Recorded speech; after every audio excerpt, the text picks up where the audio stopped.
di dalamnya. Nah itu, ini menarik ya, karena masyarakat Jawa itu secara umum itu mereka menyukai simbol-simbol seperti itu. Itu, ini menarik. Selanjutnya ya di dalam apa bukunya Antara Laut dan Udis juga, saya kira Prof. Peter Carey berusaha untuk mengimbangkan ya perspektif kolonial dengan perspektif apa istilahnya Jawa ya, dengan pemahaman beliau soal sejarah Jawa dan sebagainya. Ini untuk kita lebih bisa berpikir objektif dalam menilai sebuah sejarah. Karena apa? Suatu karya ilmiah atau suatu karya tulis itu tidak lepas dari apa perspektif ya, terutama kita bicara soal data-data itu gitu. Tak lepas dari situasi dan kondisi. Begitu pula dengan Madiun Affair yang dikatakan oleh Mas Aglis ya, Madiun itu tidak apa menakuti sesuatu sejarah yang tidak mereka pahami gitu. Nah, mereka apa tahu musuh itu seperti apa? Musuh itu seperti apa? Kondisi Madiun itu seperti apa ketika tahun 45 sampai 48 itu? Dan bagaimana hubungan musuh dengan Stalin begitu ya? Bagaimana hubungan musuh dengan Uni Soviet dan sebagainya? Itu yang harus kita lebih apa istilahnya lebih kita gali ya sebagai masyarakat Madiun ya itu. Karena apa? Inklusivitas dalam sejarah ini menentukan kecerdasan masyarakat kita. Itu ya. Kita sudah zaman modern. Kita bisa banyak mengakses sumber literasi. Kita bisa akses di Uni Soviet bisa, di Cina bisa untuk melihat apa perspektif PKI dalam konteks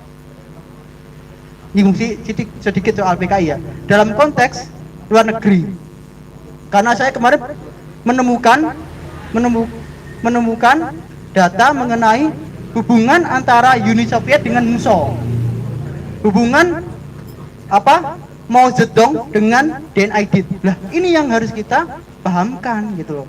Jangan kita tidak mengetahui hal yang tidak kita apa tidak jangan kita takut dengan apa yang dengan hal yang kita tidak ketahui gitu. Itu. Jadi demikian ya.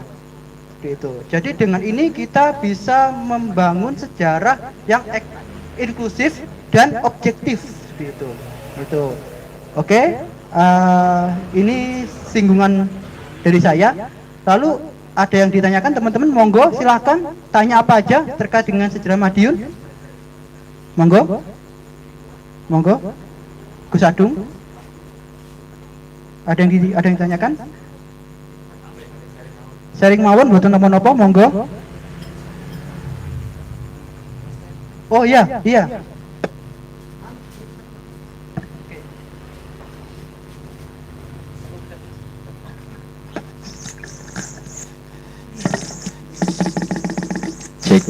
Assalamualaikum warahmatullahi wabarakatuh.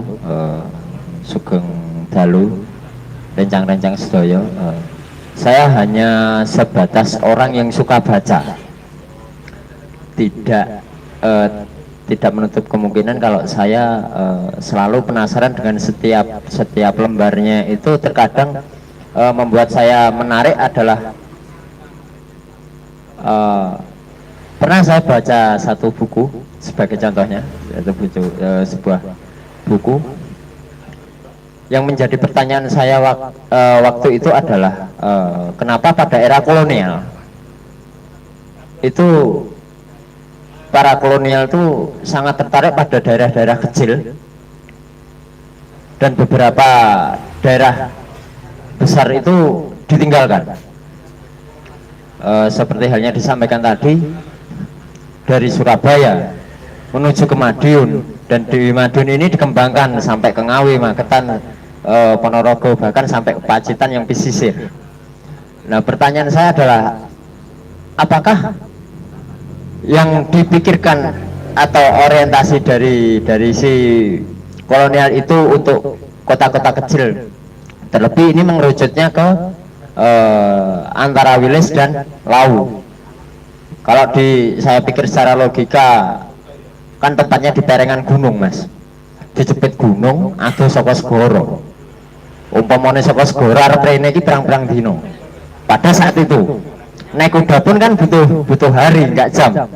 Meskipun pada kenyataannya saat ini adalah butuh hitungan jam saja untuk sampai ke sana.